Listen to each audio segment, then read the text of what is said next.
Just like to ask you کہ ابھی آپ کے کیا یہ سارے سلسلے کے بعد آپ کے کیا جذبات ہیں, کیا احساسات ہیں؟ نیچرلی ہم لوگ کر سکتے ہیں, ان کی طرف سے اپیل دائر کر سکتے ہیں اور کورٹ میں بھی پریزنٹ ہو سکتے ہیں, اور ان کو بھی اس وقت ہماری سخت ضرورت ہے. انڈیا کا پارٹ ہی نہیں ہے, اٹس ناٹ انڈین کہ اس کو انڈین کورٹس کے اندر یا انڈین کانسٹیٹیوشن یا پینل کوڈ کے اندر ٹرائی کیا جائے.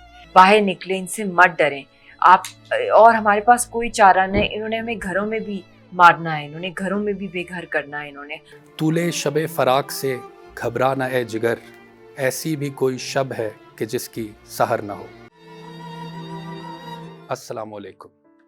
انفو نیوز نیٹ ورک کے ایک اسپیشل پروگرام کے ساتھ میں سمیع اللہ عباسی آپ سب کو خوش آمدید کہتا ہوں. جیسا کہ آپ سب لوگ جانتے ہیں کہ گزشتہ 3.5 سال سے ہندوستان کی بدنام زمانہ تہاڑ جیل میں قید یاسین ملک کو انڈین فاشسٹ گورنمنٹ کے زیر اثر کام کرنے والی کورٹس نے, کینگرو کورٹس نے رادر آئی وڈ سے, نے عمر قید کی سزا سنائی ہے. آپ اس سے زیادہ ہم کچھ ایکسپیکٹ بھی نہیں کر سکتے تھے کہ سیکولرزم اور سو کال ڈیموکریسی کے نام پر قائم کرنے والی ہندوستان کی حکومت سے آپ اس سے زیادہ بدترین چیزوں کو ایکسپیکٹ کیا جا سکتا تھا. اس سے پہلے یاسین ملک نہ صرف جموں کشمیر لبریشن فرنٹ کے چیئرمین ہیں, بلکہ تحریک آزادی کشمیر کے ایک بہت بڑے ہیرو ہیں. اگر وہ چاہتے, جو اس سے پہلے کہ ان کو جو سزا ہوئی ہے اس کی پوری دنیا میں کنڈمنیشن کی گئی, ہر ذی شعور شخص نے اور انسانیت کا درد رکھنے والے ہر شخص نے اس کی بھرپور مذمت کی. اگر یاسین ملک چاہتے تو وہ بھی انڈین اسٹیبلشمنٹ کے ساتھ کمپرومائز کر کے سری نگر سے الیکشن لڑ سکتے تھے, ایک پپٹ چیف منسٹر بن سکتے تھے, وہ بھی دلی کے اندر اپنا کاروبار چمکا سکتے تھے اور بامبے کے اندر اپنے محلات کھڑے کر سکتے تھے. لیکن انہوں نے پریفر کیا اپنی قوم کی آزادی کی جنگ لڑنے کو, اور اسی لیے آج وہ شخص انڈیا کی تہاڑ جیل میں قید تنہائی کاٹ رہا ہے, اور وہ اپنا کسی بھی صورت میں سر کٹانے کو تو تیار ہیں لیکن سر جھکانے کو بالکل بھی تیار نہیں.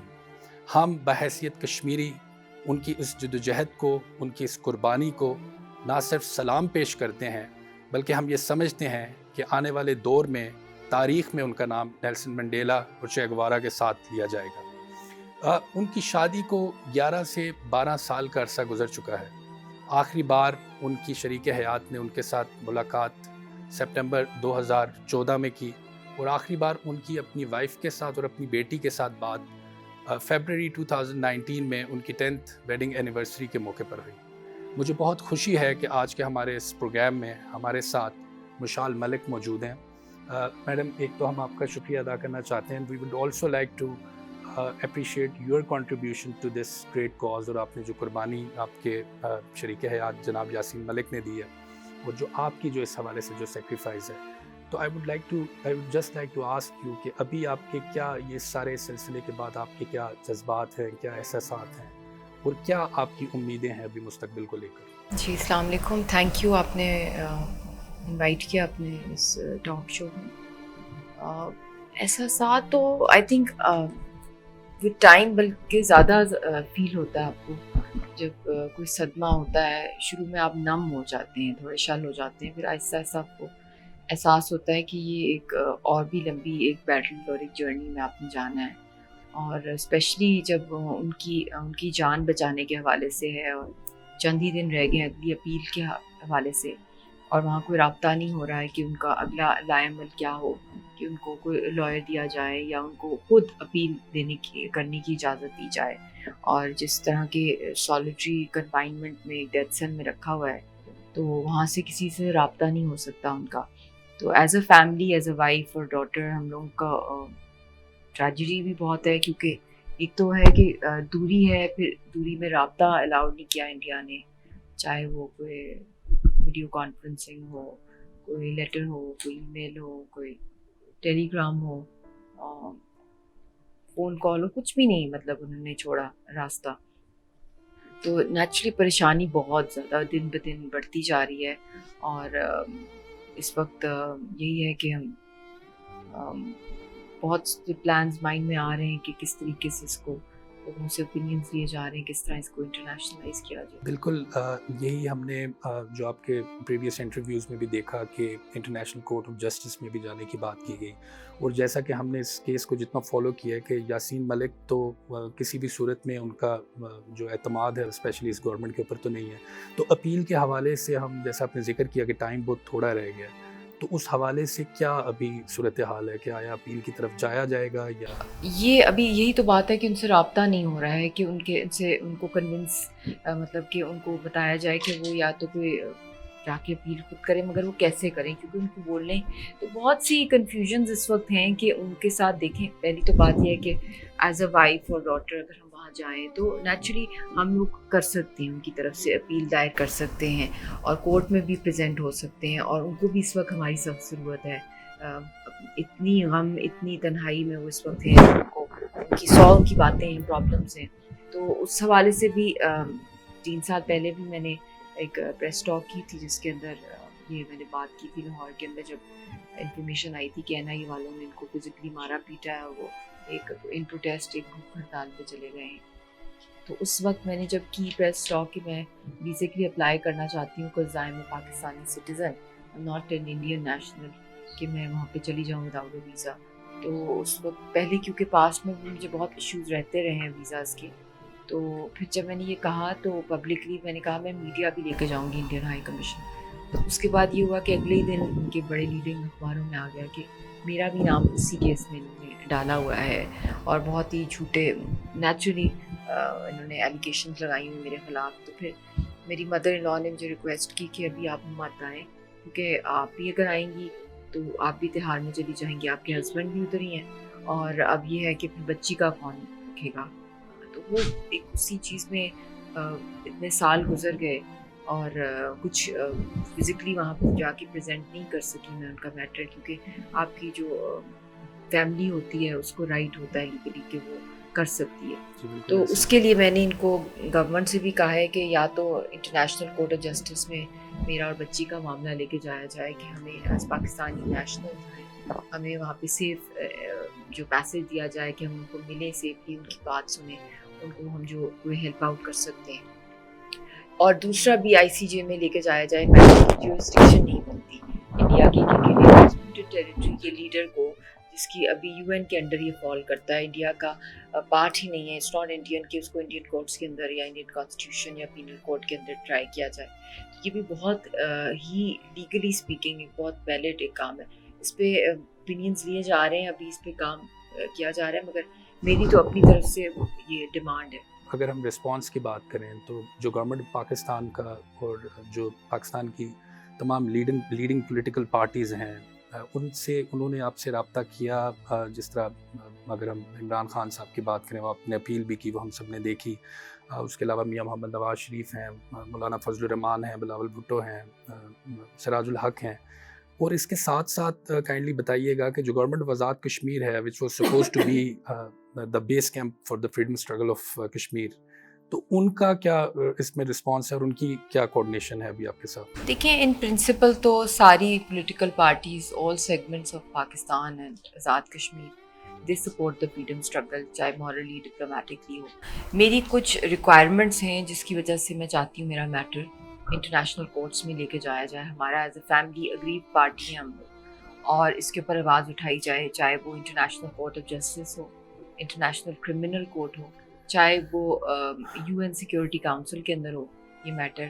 اور خاص طور پہ میں ڈیمانڈ کرتی ہوں یونائٹڈ نیشن سے کہ اس کے اوپر ایک باقاعدہ کمیشن آف انکوائری جو ہے جو وار کرائم انڈیا کرے, اسپیشلی جس وقت اتنے بڑے پولیٹیکل لیڈر کو جو پرامن حریت کے رہنما ہیں ان کو اس طریقے سے ایلیمینیٹ کیا جا رہا ہے. تو انہوں نے لائف امپریزنمنٹ کی ہیں, پھر اس کے بعد 10 years کی 5 times rigorous imprisonment. مطلب what are they want to kill him incarceration. If they can't hang him, that's what they want to do with him. ان کو بولنے کا بھی نہیں حق دیا جا رہا, نہ ان کے لائر بھی مسٹیریسلی راجہ طفیل صاحب کو برین ہیمریج ہو گیا. پھر اس کے بعد آپ دیکھ لیں کہ کورٹ میں جب فیصلہ بھی ان کے خلاف آ رہا تھا تو تو اس وقت بھی جج نے کچھ کہا کہ کچھ کمی بیشی، تو انہوں نے کہا I am not going to beg for my life in front of you. تو یہ تو ایسے بریوری کے مثال کہیں سنے ہی نہیں ہیں، کیونکہ کہیں بھی چاہے کوئی بھی بڑے سے بڑے پولیٹیکل وکٹمائزیشن کی کیسز آئیں دنیا میں، مگر ایٹ لیسٹ اتنا رائٹ دیا جاتا ہے کہ آپ کو بولنے کا right to defend them self دیا جاتا ہے. وہ رائٹ بھی نہیں، یہ بھی ریکارڈ انڈیا نے توڑ دیا. مگر ان کی بریوری پہ تو قصیدے لکھے جا سکتے ہیں، بٹ ایٹ دس ٹائم جو ٹائم بہت شارٹ ہے، اس وقت ہمیں اس کو لیگلی انٹرنیشنلی رسپونڈ کرنا ہے، اور خاص طور پہ جو پرماننٹ 5 کنٹریز ہیں ان کو انگیج کرنا ہے کہ ان کی جان کو. بالکل ایسے ہی ہے.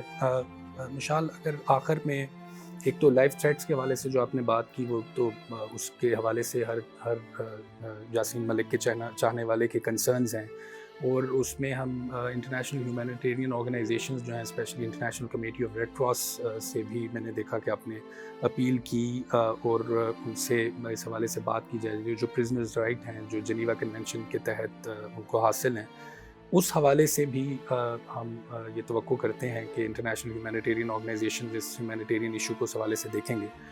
لاسٹ میں اگر آپ کوئی میسج دینا چاہیں ایز اے پاکستانی اس پار انڈین آکوپائڈ کشمیریوں کو، اور as a wife of Yasin Malik, اگر آپ پاکستانی قوم کو اور کشمیری قوم کو، مطلب پاکستان میں رہنے والے لوگوں کو اور ادھر جو جدوجہد میں اس وقت شامل، اور ہم نے دیکھا جس قسم کا رسپانس آیا لوگوں کی طرف سے، اتنی 8 لاکھ ہندوستان کی فوج ہونے کے باوجود، تو ان کے لیے آپ کا کیا پیغام ہو؟ دیکھیں، پہلے تو مقبوضہ جموں کشمیر کی عوام کو میں سلوٹ ہی کرتی ہوں. 70 سال سے نہتے ہیں، اور انہوں نے جس طریقے سے اپنی یہ کیمپین چلائی ہے، انبلیویبل ہے کہ انہوں نے کس طرح اپنی سیاسی تحریک کو کنٹینیو کیا، کہ انڈیا جو ہمارا جو سینٹیمنٹ ہے اس کو کل نہیں کر سکا. مگر اس وقت جس طریقے سے وہ ہماری پوری تحریک کو لیڈر لیس کرنا چاہتا ہے، تو میں تو آپ سب کو یہی کہوں گی کہ آپ لوگ نکلیں، باہر نکلیں، ان سے مت ڈریں آپ. اور ہمارے پاس کوئی چارہ نہیں. انہوں نے ہمیں گھروں میں بھی مارنا ہے، انہوں نے گھروں میں بھی بے گھر کرنا ہے، انہوں نے ہر چیز تو باہر نکلیں پروٹیسٹ. اور اسی طرح میں پاکستانی عوام کو بھی کہوں گی کہ اس وقت کشمیری قوم کو آپ کی کنڈیمنیشن، آپ کا فزیکل سپورٹ چاہیے. آپ باہر سڑکوں پہ نکلیں، آپ پروٹیسٹ کریں، دنیا کو دکھائیں کہ جو 22 کروڑ عوام ہے وہ سڑکوں پہ سراپا احتجاج ہے. جب تک کہ کشمیر کا مسئلہ حل نہیں ہوگا، جب تک یاسین صاحب کو باہر نہیں نکالا جائے گا، جب تک حریت کے سارے سیاسی قیدیوں کو رہا نہیں کیا جائے گا، اور وہاں پہ کشمیریوں کو آزادی نہیں دی جائے گی. ایک مسلسل ایک سیاسی جدوجہد، ایک کیمپین چلانی ہے ایٹ آل لیولز، مطلب کہ گراس روٹ لیول سے لے کے ٹاپ موسٹ تک. اور ایک کم از کم 5 سے 10 سال کی ایک پالیسی آنی چاہیے پاکستان کی طرف سے، جس کے تحت جو ہے صرف اور صرف اس کو انٹرنیشنلائز کیا جائے. کیونکہ 50 ایئرز ہم نے ڈائلاگ کو دے دیا انڈیا اور پاکستان، ہر دفعہ انڈیا نے دھوکہ ہی دیا ہے اور ہمیں لاشیں ملی ہیں، خاص طور پہ کشمیریوں کو. تو اب ہائی ٹائم ہے کہ ہم لوگ جتنے بھی انٹرنیشنل پلیٹ فارمز ہیں وہاں پہ ہم لوگ ورک کریں، اس لا فیئر کو لیگلی رسپونڈ کریں، کیونکہ یہ فال ہی کرتا ہے انڈر انٹرنیشنل جورسڈکشن ہے، انٹرنیشنل لا. تو آپ سب کو اس وقت آ گیا ہے کہ اب آپ کھڑے ہو جائیں، ڈٹ جائیں، اور کشمیریوں کے صحیح معنی میں کیمپین کریں. اوورسیز بھی پاکستانیوں اور کشمیریوں کو بھی میرا یہی پیغام ہے کہ جہاں جہاں آپ لوگ ہیں، آپ لوگ کر بھی رہے ہیں. بہت protest rallies all over the world ہو رہی ہیں یاسین صاحب کے لیے، اور جو کشمیر میں ظلم ہو رہا ہے ان کی رہائی، اور ہر چیز جو انڈیا کی ایکسپوز. مگر اس میں اب اور زیادہ مومنٹم اور تیزی لائیں، اور زیادہ سے زیادہ اس کے اندر فارنرز کو انگیج کریں اور انٹرنیشنل تھنک ٹینکس کو. Thank you very much Mishal for your time. اور آخر میں اس دعا کے ساتھ کہ یاسین ملک کو خدا دشمنوں کے شر سے محفوظ رکھے، اور کشمیر میں جلد آزادی کا سورج طلوع ہو، اور وہ یاسین ملک اپنی فیملی کے ساتھ اس طویل جدائی کے بعد مل سکیں، اور تمام اپنے چاہنے والوں کے درمیان پھر سے موجود ہوں. اور اس شعر کے ساتھ کہ طول شب فراق سے گھبرا نہ اے جگر، ایسی بھی کوئی شب ہے کہ جس کی سحر نہ ہو. اللہ حافظ.